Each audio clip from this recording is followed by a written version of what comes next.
Hi friends, നമസ്കാരം. നമ്മുടെ ഇഷ്ടവിശേഷങ്ങളായ കാതോട് കാതോരത്തിൻ്റെ ഒരു അടിപൊളി വിശേഷമായിട്ടാണ് വന്നിരിക്കുന്നത്. അപ്പോൾ എല്ലാവർക്കും നല്ലൊരു ദിവസം ആശംസിച്ചുകൊണ്ട് തന്നെ നമുക്ക് വിശേഷത്തിലേക്ക് പോകാം. അപ്പോൾ നമ്മുടെ കാഞ്ചനയുടെ അവസ്ഥ കാണാനായിട്ട് എല്ലാവരും വെയിറ്റ് ചെയ്തു കേട്ടോ. അതുപോലെ നല്ല അടിപൊളി വിശേഷം തന്നെയാണ്. അപ്പോൾ തുടങ്ങുമ്പോൾ തന്നെ കാണുന്നത് നമ്മുടെ മഹേന്ദ്രനെയാണ്. അപ്പം മഹേന്ദ്രൻ പതുക്കെ ആ സാരിയുടെ കവറങ്ങ് മേടിച്ചു. 2300 എന്നുള്ള സാരിയുടെ വില മാറ്റി 2800 ആക്കി.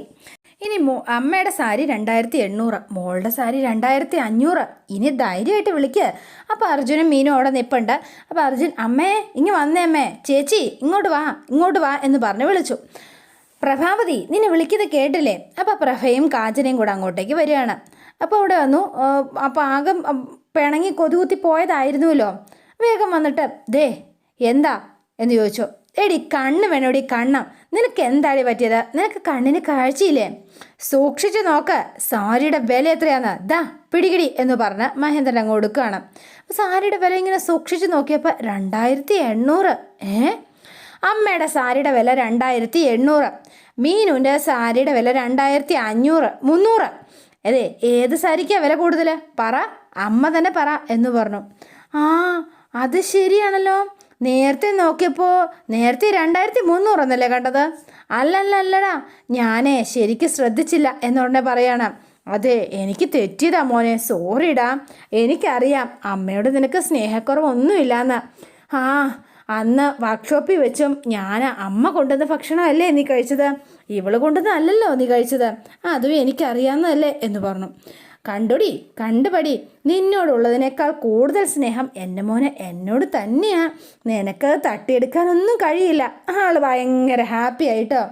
എനിക്ക് 2800 സാരി, പാവത്തിന് 2500 എന്നൊക്കെ പറഞ്ഞ് ചിരിക്കുകയാണ് കേട്ടോ. അപ്പോൾ ഭയങ്കര സന്തോഷമായി. സാരിയും കെട്ടിപ്പിടിച്ച് പ്രഭാവതി അങ്ങ് പോയി. അപ്പോൾ ഇത് കണ്ട മീനും അർജുനും ഇങ്ങനെ നോക്കി നിന്ന് ചിരിക്കുകയാണ് കേട്ടോ. ശരിക്കും എന്ത് മണ്ടത്തരാണോ എന്നോർത്ത്. എൻ്റെ പൊന്നച്ഛാ, അച്ഛനെ സമ്മതിക്കണം കേട്ടോ എന്ന് പറഞ്ഞു അർജുൻ. എന്നിട്ട് മീനുനെയും കൂട്ടി അകത്തേക്ക് പോവാം. താങ്ക്സ് അച്ഛാ എന്നൂടെ മീനു പറഞ്ഞു. അപ്പോൾ ഈ പ്രഭാവതിയുടെ സ്വഭാവം അറിയാത്ത ആളൊന്നും അല്ലല്ലോ നമ്മുടെ മഹേന്ദ്രൻ്റെ കാര്യമൊക്കെ കൃത്യമായിട്ട് അറിയാം. അപ്പം മെഷുക്കോടിയൊക്കെ കിട്ടിയത് ഭയങ്കര ഹാപ്പി ആയിട്ട് നിൽക്കുകയാണ്. പിന്നെ കാണുന്ന അഞ്ജലിനെയാണ്. അപ്പോൾ അടുത്ത ബുദ്ധി ആലോചിച്ചുകൊണ്ട് ഇങ്ങനെ ഇരിക്കുകയാണ്. അപ്പോൾ ആൾ വന്നു, നേരെ കാഞ്ചനയുടെ ഫോണിലേക്ക് വിളിക്കുകയാണ്. അഞ്ജലി, എന്താ വിളിച്ചത്? നിനക്ക് സുഖം തന്നെയല്ലേ? എൻ്റെ സുഖത്തെക്കുറിച്ചൊക്കെ ചേച്ചിക്ക് അറിയാവുന്നതല്ലേ. എന്താ നിൻ്റെ പ്ലാൻ പറയാൻ? നീ അങ്ങനെയൊന്നും അടങ്ങിയിരിക്കുന്ന ആളൊന്നും അല്ലെന്ന് എനിക്ക് നന്നായി അറിയാം. പ്ലാനൊക്കെ ഉണ്ട്, അതൊക്കെ സംഭവിക്കേണ്ട സമയത്ത് സംഭവിക്കുമ്പോൾ ചേച്ചി അറിഞ്ഞോളൂ. അല്ല അഞ്ജലി, എന്തിനാ വിളിച്ചത്? വിഷുവാഘോഷമൊക്കെ ഉണ്ടോ? പിന്നില്ലാതെ. കഴിഞ്ഞ തവണ ആദ്യം മരിച്ച കാരണം വിഷുവിൻ്റെ ആഘോഷങ്ങളൊന്നും ഉണ്ടായിരുന്നില്ല. ഇപ്രാവശ്യം എന്താണേലും ഉണ്ട്. പടക്കമൊക്കെ വാങ്ങിയോ? ഇല്ലെന്നേ. എന്നാലേ ഇത്തവണ പടക്കം എൻ്റെ വക ഞാൻ തരാം. എന്തു പറയുന്നു? എൻ്റെ പേര് പറയണ്ട, ചേച്ചി വാങ്ങിയതാണെന്ന് പറഞ്ഞാൽ മതി. എന്തു പറയുന്നു? ഞങ്ങൾക്ക് പടക്കക്കടയുള്ളപ്പോൾ ചേച്ചി എന്തിനാ വെറുതെ കാശ് കൊടുത്തു വാങ്ങുന്നത്? ഞാൻ സൗജന്യമായി തരില്ലേ? സന്തോഷം. ഞാൻ ഈ വീട്ടിലേക്ക് ഇന്നേ വരെ ഒരു സാധനം വാങ്ങിക്കൊടുത്തിട്ടില്ല എന്നുള്ള പരാതിയും തീർത്ത് കിട്ടാം. എവിടെയാ കട? പറ, ഞാൻ അങ്ങോട്ടേക്ക് തന്നെ വരാം. അയ്യോ, കടയിലേക്കൊന്നും വരണ്ട ചേച്ചി ഒരു 3 മണിക്ക് മാലൂർ ബസ് സ്റ്റോപ്പിനടുത്തുള്ള എൻ്റെ ഒരു എസ്റ്റേജിലെ അതിൻ്റെ മുന്നിലേക്ക് വന്നാൽ മതി. ഞാൻ അവിടെ നിൽക്കാം. ശരി, ഞാൻ അങ്ങോട്ടേക്ക് വരാം അഞ്ജലി എന്ന് പറഞ്ഞ് കാഞ്ചന ഫോൺ കട്ട് ചെയ്തു. അല്ല, എന്തിനാണ് അവളോ സൗജന്യമായിട്ട് പടക്കം തരുന്നത്? ഒന്നും കാണാതെ അവളിങ്ങനെ ചെയ്യുന്ന ലക്ഷണമൊന്നുമില്ല. അവൾ എന്തോ ചെയ്ത് ഉദ്ദേശിച്ചിട്ടുണ്ട്. എന്തെങ്കിലും ആവട്ടെ എന്ന് പറഞ്ഞിങ്ങനെ നിൽക്കുക. ഒരേ ഒരു പടക്കം മതി. മീനുവിൻ്റെ വിഷു ആഘോഷം നല്ല സൂപ്പറാക്കും. സ്ഫോടനത്തിൽ വെന്ത് പോകുവള്. അർജുൻ, നിന്റെ ഭാര്യയ്ക്ക് ഈ വിഷുദിനത്തിൽ നല്ലൊരു കൈനീട്ടം കൊടുക്കുന്നുണ്ട്. ഞാൻ കൊടുക്കുക തന്നെ ചെയ്യും എന്ന് പറഞ്ഞുകൊണ്ട് നിൽക്കുകയാണ്. അപ്പം പിന്നെ കാണുന്നത് നമ്മുടെ മീനുവിനെയും അർജുനെയാണ്. എൻ്റെ പൊന്നോ, മാവുണ്ട്, പക്ഷെ മാങ്ങയുള്ള മാവൊന്നും കാണുന്നില്ലല്ലോ മീനു. രണ്ടുപേരും കാണിക്കുള്ള സാധനങ്ങൾ തപ്പി ഇറങ്ങിയിരിക്കുകയാണ്. നമുക്കെന്നാൽ പിന്നെ മാറ്റിപ്പിടിച്ചവരെ, മാങ്ങ നമുക്ക് കടയിൽ നിന്ന് വാങ്ങാം, ചക്ക നമുക്ക് ഇവിടെ നിന്ന് സംഘടിപ്പിക്കാം. അത് നമ്മുടെ ദിനേശിൻ്റെ പറമ്പിൽ പാവലുണ്ട്. കടയിൽ നിന്നൊന്നും വാങ്ങണ്ട, ഇവിടുന്ന് പറിച്ചെടുത്ത മാങ്ങ തന്നെ കണിക്ക് വെക്കണം. അങ്ങനെങ്കിൽ നീ മാങ്ങയുള്ളൊരു മാവ് കാണിച്ചതാ എന്താ എന്ന് ചോദിച്ചു. അപ്പം മീനു ദേ അങ്ങ് നോക്കി, മാങ്ങ എന്ത് മാത്രമാണ് നിൽക്കണേ നോക്ക്. ദേ മാവിലെ മാങ്ങ ഉണ്ടല്ലോ, അത് പറിച്ചെടുക്കുക. കൊള്ളാം, എന്നാ വാ എന്ന് പറഞ്ഞ് രണ്ടാളോട് അങ്ങോട്ടേക്ക് പോവാണ്. അപ്പം മാവ് നിറച്ച് മാങ്ങ ഇങ്ങനെ കഴിച്ച് നിൽക്കുകയാണ്. അപ്പോൾ ഭയങ്കര സന്തോഷമായി. അയ്യോ ഇനിയിപ്പോൾ ഇതെങ്ങനെ പറിക്കാം, കൊള്ളാലോ, നല്ല സ്റ്റൈല് മാങ്ങാന്ന് അർജുനും. എന്നാൽ പിന്നെ ഒരു തോട്ടി കിട്ടുമായിരുന്നെങ്കിൽ കാര്യം ഉണ്ടായിരുന്നു. എന്തിനാ തോട്ടി? അതിൻ്റെ ആവശ്യം എന്താ? ഞാൻ കയറി പറിക്കില്ലേ? നിനക്കറിയോ എത്ര മാവേ കയറി ആളാ ഈ അർജുനൻ, അറിയോ നിനക്ക്? അല്ല, മാങ്ങ പറിക്കുന്നതിന് മുൻപ് പറമ്പിൻ്റെ ഓണറോട് ചോദിക്കണ്ടേ? എന്തിനാ? ഇത് ദിവാകരേട്ടൻ്റെ പറമ്പാ, ഞാൻ വിളിച്ചു പറഞ്ഞോളാം ദിവാകരേട്ടനോട്, ഞാൻ പറഞ്ഞോളാന്നേ, നീ അതൊന്നും ഓർക്കണ്ട. എന്നാൽ പിന്നെ കയറ്. അപ്പോൾ അതേണ്ട അർജുൻ മാവിൻ്റെ മണ്ടയിലേക്ക് കയറ്റി വിടുകയാണ്. അപ്പോൾ അർജുൻ മാവിൻ്റെ മണ്ടയിലൊക്കെ വലിഞ്ഞു കയറി. ഈ സമയത്താണ് നമ്മുടെ ദിനേശൻ അതിലേ വരുന്നത്. അപ്പോൾ ദിനേശൻ വരുന്നുടനെ ഇവനെന്തേ കാണിക്കുന്നത്? മാവിൻ്റെ മണ്ടയിൽ വലിഞ്ഞു കയറി നിൽക്കുന്നു. അപ്പോൾ സൂക്ഷിച്ച് എന്നൊക്കെ പറഞ്ഞ് മീനു താഴെ നിൽപ്പുണ്ട്. ആഹാ, എന്താടാ മാങ്ങ പറിക്കാൻ കയറിയതാണോ?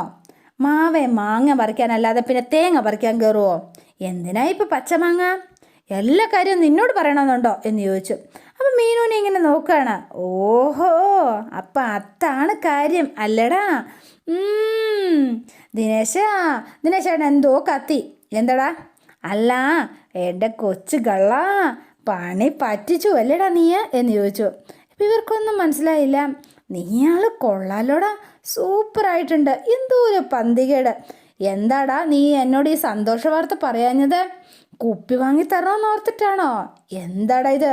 ആദ്യത്തെ കൺമണിയല്ലേ ഇതേ? കുപ്പിയല്ല, ഒരെണ്ണമല്ല, 10 നീ വാങ്ങിത്തരണം. ആദ്യത്തെ കൺമണിയോ എന്ന് ചോദിച്ചു മീനു. ഓ, ഒരപ്പിനെയും കണ്ടില്ലേ? ഓയ്യോ, ഒന്നും അറിയില്ല, പാവം. അയ്യോ, കൈ വിട്ടു പോയിന്ന് ഇവർക്ക് മനസ്സിലായി. പച്ചമാങ്ങയ്ക്ക് മാത്രം ആഗ്രഹം പറഞ്ഞുള്ളോ അതോ മസാല ദോശയ്ക്ക് പറഞ്ഞില്ലേടാ എന്ന് ചോദിച്ചു. ചേട്ടാ നിന്നെ ഞാൻ ഇന്ന് എന്ന് പറഞ്ഞ് അവിടെ നിന്നൊരു മാങ്ങ പറിച്ച് ഒരൊറ്റ ഏറങ്ങ് വെച്ച് കൊടുക്കുക കേട്ടോ. ഓർഡർ അവിടുന്ന് എന്ന് പറഞ്ഞു ഓടി ദിനേശൻ. എടാ ഞാനൊരു കാര്യം പറയട്ടെ, ഇത് നാട്ടിലൊന്നും പാട്ടാക്കാൻ നിൽക്കണ്ട. മീനു പ്രഗ്നൻ്റ് അല്ലടോ. എടാ, കണി ഒരുക്കാൻ വേണ്ടിയിട്ടാണോ മാങ്ങ പറിക്കുന്നത്? അവൻ്റെ ഒരു കണി ശരിയാക്കി തരാം എന്ന് പറഞ്ഞു ഓടിയിട്ടോ ദിനേശൻ. അയ്യേ, മീനു ഇങ്ങനെ ചമ്മി നിൽക്കുക. ഇത്ര ഒച്ചത്തിൽ പറഞ്ഞ ആരും കേൾക്കില്ലല്ലോ. അല്ല, നമ്മളെ അക്കരെ ഇക്കരെയാണെന്ന് അറിയാമെന്ന് അവൻ തന്നെ പറയണം. മെണ്ടാതെ മാങ്ങ പറിച്ചോ എന്ന് പറഞ്ഞു. അപ്പോൾ അർജുൻ മാങ്ങ ഇങ്ങനെ കൊലയായിട്ട് ഒടിച്ചു കൊടുക്കുകയാണ്. ഇതാ പിടിച്ചോ എന്നൊക്കെ പറഞ്ഞു. അപ്പോൾ അതായത് മഹേന്ദ്രൻ വീട്ടിലിരിക്കുന്ന സമയത്ത് രണ്ടുപേരും ചക്കയും കണിക്കൊന്നയും മാങ്ങയും അങ്ങനെ കണി വെക്കാനുള്ള സാധനങ്ങളൊക്കെ ആയിട്ട് രണ്ടുപേരോട് അങ്ങോട്ടേക്ക് എത്തിയിരിക്കുകയാണ്. അപ്പോൾ ഇത് കണ്ടപ്പോൾ തന്നെ ഭയങ്കര സന്തോഷമായി. ഇത് കൊള്ളാലോ, ഇങ്ങനത്തെ കാഴ്ച കണ്ടിട്ട് എത്ര കാലമായി. ഇതൊക്കെ എവിടെ നിന്ന് സംഘടിപ്പിച്ചു? കുറേ കറങ്ങി ഒടുക്കം ഒരു പറമ്പിൽ നിന്ന് കിട്ടി. കണി വെക്കാനുള്ള ചക്കയും മാങ്ങയും നമ്മുടെ ഗ്രാമത്തിൽ നിന്ന് തന്നെ വേണമെന്ന് മീനുവിന് നിർബന്ധമായിരുന്നു. അതേതായാലും നന്നായി, അത് നല്ല കാര്യമാണ്. കേരളത്തിലെ കാർഷികോത്സവമാണെന്നാണല്ലോ വിഷു എന്നുള്ള വെപ്പ്. ഈ മണ്ണിൽ വിളഞ്ഞ കനികൾ തന്നെ വേണം. കുറച്ച് കഴിഞ്ഞാൽ ചക്കയും മാങ്ങയൊന്നും മഷിയിട്ട് നോക്കിയാൽ കാണാൻ പറ്റുമോ അച്ഛാ? അത് ശരിയാ, കാണാൻ കിട്ടുന്ന ഈ കാലത്ത് കൺകുളിർക്ക് കാണുക, അത്ര തന്നെ. ഈ സമയത്താണ് നമ്മുടെ പ്രഭാപതി ഓട്ടോയൊക്കെ ആയിട്ട് വരുന്നത്. ചക്കയ്ക്കുണ്ട് ആളുടെ കയ്യിൽ. രണ്ടാളിങ്ങ് വന്നേ എന്ന് പറഞ്ഞു. ഇവിടെവിടെ പോയതാ എന്നിങ്ങനെ മഹേന്ദ്ര ഇങ്ങനെ ചിന്തിച്ചുകൊണ്ട് നിൽക്കുകയാണ്. അപ്പോൾ കയറി രണ്ടാളിങ്ങ് വന്നേന്ന് പറഞ്ഞപ്പോൾ അർജുനും മീനും ഇറങ്ങി ചെന്നു. എന്നിട്ട് ഇതേ ആ സാധനങ്ങളൊക്കെ എടുക്കുമെന്ന് പറഞ്ഞു. അപ്പോൾ ഈ സാധനങ്ങളെല്ലാം എടുത്തുകൊണ്ട് ഇവരകത്തേക്ക് കയറി ചെല്ലുകയാണ്. ഇതൊക്കെ വാങ്ങാനാണോ പ്രഭ നീ പോയത്? എൻ്റെ പ്രഭേ, ഇതേ ചക്കയും മാങ്ങയും ഒക്കെ ഇവർ സംഘടിപ്പിച്ചിട്ടുണ്ട്. നീ എന്തിനാ വെറുതെ കാശ് കൊടുത്ത് വാങ്ങേണ്ട വല്ല കാര്യം ഉണ്ടായിരുന്നോ? ഇതൊക്കെ നാട്ടിൽ കിട്ടണതല്ലേ അമ്മേ? നിന്നോട് ഞാൻ പറഞ്ഞോ നാട്ടിൽ തന്നെ നടന്ന് ഇത് സംഘടിപ്പിക്കാൻ? കഷ്ടം തന്നെ. ഇതേ നാട്ടു മാങ്ങയും ചക്കയാണ്. അതുകൊണ്ടാണ് നീ കൊണ്ടുവന്ന മാങ്ങ പുറത്തുനിന്ന് കൊണ്ടുവന്നതല്ലേ, അതിന് വ്യത്യാസമുണ്ട്. പുറത്തുള്ളതാണേലും അകത്തുള്ളതാണേലും വേണ്ടില്ല, ഞാൻ കൊണ്ടുവന്ന ചക്കയും മാങ്ങയും കൊണ്ടേ കണി ഒരുക്കൂ എന്ന് വാശി പിടിക്കുകയാണ് പ്രഭ. അപ്പോൾ ഇവരിങ്ങനെ മിണ്ടാതെ കുറേ നേരം നിന്നു. ദേ, നിങ്ങൾ കൊണ്ടുവന്നതേ വിഷു കഴിഞ്ഞ് നമുക്ക് കറി വയ്ക്കാം. അത് പറ്റില്ല. ദേ, ഇതുകൊണ്ട് തന്നെ കഴി ഒരുക്കിയേ പറ്റൂ എന്ന് അർജുൻ വാശി പിടിച്ചു. അത്ര കഷ്ടപ്പെട്ടാണ് ഞാൻ പറിച്ചത്. നിന്നോട് ആരെങ്കിലും പറഞ്ഞോ കഷ്ടപ്പെട്ട് പറിച്ചെടുക്കാൻ? അധികം പറഞ്ഞാൽ ഞാനിത് വെളിയിൽ കളയും, പറഞ്ഞേക്കാം എന്ന് പറഞ്ഞു. അപ്പോൾ ഇവരിങ്ങനെ നോക്കി നിൽക്കുകയാണ്. ഇതുകൊണ്ടേ ഞാൻ കണി വയ്ക്കോ? നിങ്ങൾ വാശി പിടിക്കാൻ നിൽക്കണ്ട, അത് ശരിയാവില്ല. ദേ, മാവി കയറിയിട്ട് ഉറുമ്പിൻ്റെ കടി വരെ ഞാൻ കൊണ്ടതാ. കണി ഒരുക്കാൻ ഈ ചക്കയും മാങ്ങയും ഒക്കെ വച്ചാൽ മതി. എങ്കിൽ നിങ്ങൾ വേറെ കണി ഒരുക്കുക, ഞാൻ വേറെ കണി ഒരുക്കാം. ഒരു വീട്ടിൽ 2 കണിയോ? അത് ശരിയാവില്ല. ആശിക്കള്ള പ്രഭാവതി. ദേ, ഞാനൊരു കാര്യം പറയട്ടെ. നീ കൊണ്ടുവന്ന ചക്കയും ഇവർ കൊണ്ടുവന്ന മാങ്ങയും വെച്ച് കണി ഒരുക്കാം. ഇവിടെ ആരുടെ അഭിപ്രായം ചോദിച്ചില്ല. ദേ, ഞാൻ കൊണ്ടുവന്ന ചക്കയും നിങ്ങൾ കൊണ്ടുവന്ന മാങ്ങയും കൊണ്ട് കണി ഒരുക്കിയാൽ മതി എന്ന് പറഞ്ഞിട്ട് പ്രഭ അകത്തേക്ക് പോവാണ്. അതെ, കൂടുതലൊന്നും പറയണ്ട, എല്ലായിടത്തും അകത്ത് വെക്കുക എന്ന് പറഞ്ഞുകൊണ്ട് കയറിപ്പോയി. അപ്പോൾ കുറേ നേരം നിന്നിട്ട്, അല്ലച്ചാ, അത് തന്നെയല്ലേ അച്ഛനും പറഞ്ഞത്, അമ്മ കൊണ്ടുവന്ന ചക്ക, നമ്മൾ കൊണ്ടുവന്ന മാങ്ങ. ആ, അവക്ക് വട്ടാളാ, നിനക്ക് വേറെ പണിയില്ലേ, എന്തായാലും പ്രശ്നം സോൾവ് ആയല്ലോ, സമാധാനം എന്ന് പറഞ്ഞു. അപ്പോൾ ഇവരിത് കണി ഒരുക്കാനായിട്ട് എല്ലാ സാധനങ്ങളും എടുത്ത് അകത്ത് വെക്കുകയാണ്. പിന്നെ നമ്മൾ കാണുന്നത് കാഞ്ചനേനെയും അഞ്ജലിനെയാണ്. അപ്പോൾ കാഞ്ചനയ്ക്കുള്ള സമ്മാനമായിട്ട് നമ്മുടെ അഞ്ജലി എത്തിയിരിക്കുകയാണ്. ഇതാ ചേച്ചി, ഇതെന്തൊക്കെ സാധനങ്ങളുണ്ടെന്ന് അറിയോ ചേച്ചിക്ക്? കമ്പിത്തിരി, പൂത്തിരി, മത്താപ്പ്, അങ്ങനെ ഒരുപാട് വെറൈറ്റി ഐറ്റംസ് ഉണ്ട്. താങ്ക്സ് അഞ്ജലി. ദേ ചേച്ചി, ഇത് കണ്ടോ, ഇതാണ് സാധനം എന്ന് പറഞ്ഞ് ഒരെണ്ണം എടുത്ത് കാണിച്ചു. ഇതാണ് നമ്മുടെ വില്ല, ഇതാണ് ഒരു സ്പെഷ്യലായിട്ടോ സാധനം, ഇതുകൊണ്ട് വേണം നമ്മുടെ മീനുന് പണി കൊടുക്കാൻ. എനിക്ക് പേടിയുണ്ട് കേട്ടോ. എന്തിനാ ചേച്ചി പേടിക്കുന്നത്? എൻ്റെ ചേച്ചി എല്ലാവരും കമ്പിത്തിരിയും പൂത്തിരിയും ഒക്കെ കത്തിച്ച് ആഘോഷിക്കുമ്പോൾ ചേച്ചി വെറും ഒരു സിമ്പിളായിട്ട് ഇതങ്ങോട്ട് എടുക്കുക. അവൾ ഒറ്റയ്ക്കാവുന്ന സമയം നോക്കി ഇത് കത്തിച്ച് അവളുടെ കാലിനടുത്തേക്ക് ഇടുക. പിന്നെ പറയണ്ടല്ലോ, നല്ല ശബ്ദം കേൾക്കാട്ടോ. ഒപ്പം മീനുവിൻ്റെ നിലവിളിയും. അവൾ തീരുവോടി? ഏയ്, ഒരിക്കലും ഇല്ല. ചെറുതായി പൊള്ളലേൽക്കും, അത്രേ ഉള്ളൂന്നേ. കുറച്ച് നാൾ സ്കൂളിൽ പോകാതെ വീട്ടിലിരിക്കേണ്ടി വരും. സിമ്പിൾ.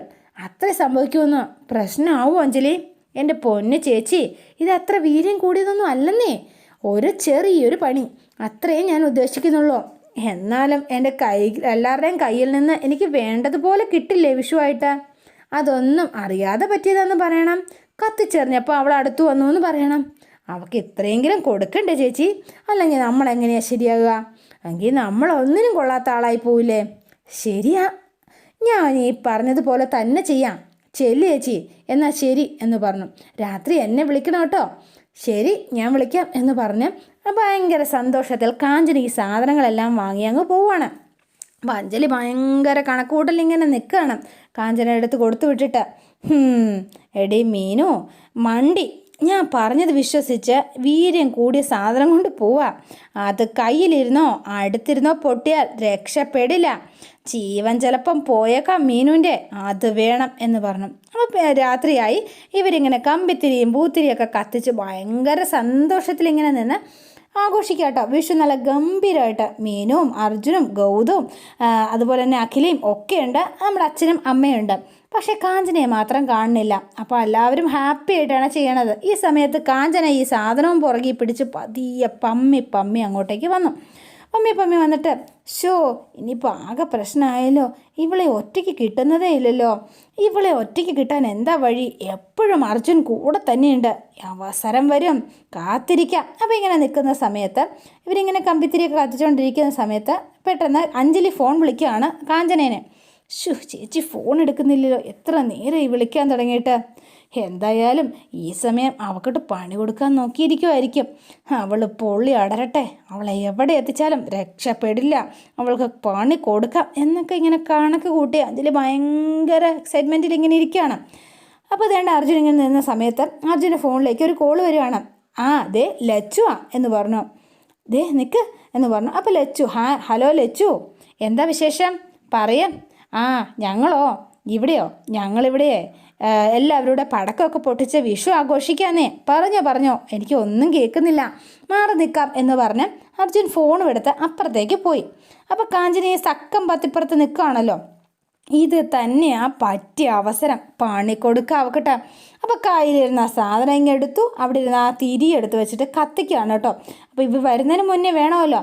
അപ്പോൾ ഇവങ്ങനെ കത്തിച്ചുകൊണ്ട് നിൽക്കുന്ന സമയത്താണ് പ്രഭാവതി കാഞ്ചന അവിടെ നിൽക്കുന്ന കണ്ടത്. മോളെ കാഞ്ചന, നീ അവിടെ എവിടെയായിരുന്നു എന്ന് ചോദിച്ചു.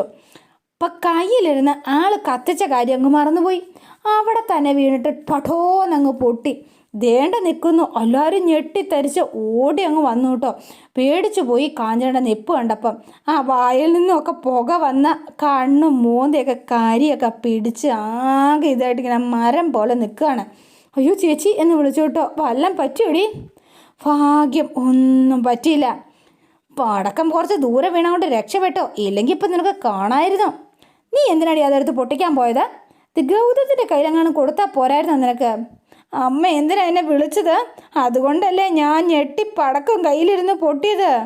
അല്ല നീ പൊട്ടിക്കണ്ട, ഗൗതം പൊട്ടിക്കുമെന്ന് പറയാൻ വിളിച്ചതാ. പതുക്കെ വിളിച്ചാൽ പോരായിരുന്നോ, ഇങ്ങനെ ഞെട്ടിക്കണമായിരുന്നോ എന്ന് ചോദിച്ചു. ഇപ്പോൾ ഇവർക്ക് ചിരി അടക്കാൻ പറ്റണില്ല കേട്ടോ. എല്ലാവരും ഇങ്ങനെ നിൽക്കുകയാണ്. നീ പോയി കുളിച്ചിട്ട് വാ, കാണുമ്പോൾ തന്നെ പേടിയാവുക എന്ന് പറഞ്ഞു അച്ഛൻ. അപ്പോൾ കരിക്കുറ്റി പോലെ ആകെ നിൽക്കുകയാണ്. പ്രഭാവതിക്ക് ചിരി സഹിക്കാൻ പറ്റണില്ല. പക്ഷേ പ്രഭ ഇങ്ങനെ പിടിച്ചു നിർത്തി.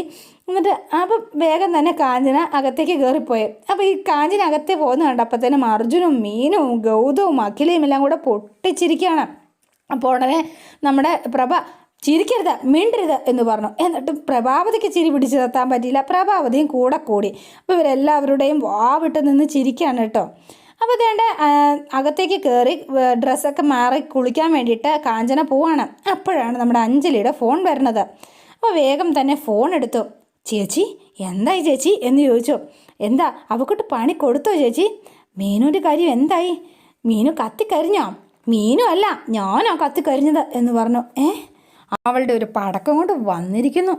എന്നിട്ട് ഞാൻ ഉണ്ടല്ലോ ചേച്ചി, എൻ്റെ പൊന്നോ, ഞാൻ പടക്കം കത്തിച്ച് മീനുവിൻ്റെ അടുത്തേക്ക് എറിയാൻ പോയപ്പോഴത്തേനും അമ്മ എന്നെ വിളിച്ചോ.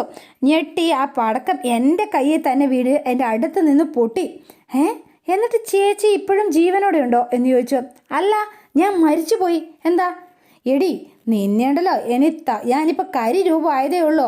ഇനിയിപ്പം എന്താണല്ലോ കൂടുതലൊന്നും പറ്റിയില്ല. വീര്യമുള്ള പടക്കം അത്. ചേച്ചി മരിക്കേണ്ടതായിരുന്നു. എന്തു പറ്റിയാവോ? എനിക്കിനി പടക്കം മാറിപ്പോയോ? എടി അപ്പോൾ അവളെ കൊല്ലാനും എന്നെ ജയിലിൽ കയറ്റാനും ആയിരുന്നല്ലേ നിൻ്റെ പ്ലാൻ? നിനക്കുള്ളത് ഞാൻ പിന്നെ തരാം, വെക്കടി ഫോൺ എന്ന് പറഞ്ഞുകൊണ്ട് കാഞ്ചന ചൂടായി കേട്ടോ. അപ്പം അഞ്ജലി ഫോൺ വെച്ചു. അവിടെയും തോറ്റു. ആകെ നാണക്കേടായി ഇങ്ങനെ നിൽക്കുകയാണ്. അതോടെയാണ് ഇന്നത്തെ വിശേഷം അവസാനിക്കുന്നത്. ഇനി നാളത്തെ വിശേഷം ഇതിലും ഗംഭീരമാണ്. അപ്പോൾ എല്ലാവരും വെയിറ്റ് ചെയ്യുക. ഇഷ്ടപ്പെട്ടുവെങ്കിൽ ലൈക്ക് ചെയ്യുക, ഷെയർ ചെയ്യുക. തൊട്ടടുത്ത് ആ ബെൽ ബട്ടൺ കൂടെ ഒന്ന് ഞെക്കുകയാണെങ്കിൽ ഞാനിടുമ്പോൾ തന്നെ നോട്ടിഫിക്കേഷൻ ലഭിക്കുന്നതായിരിക്കും. പുതുപുത്തൻ വിശേഷമായിട്ട് എത്താം. Bye and see you again.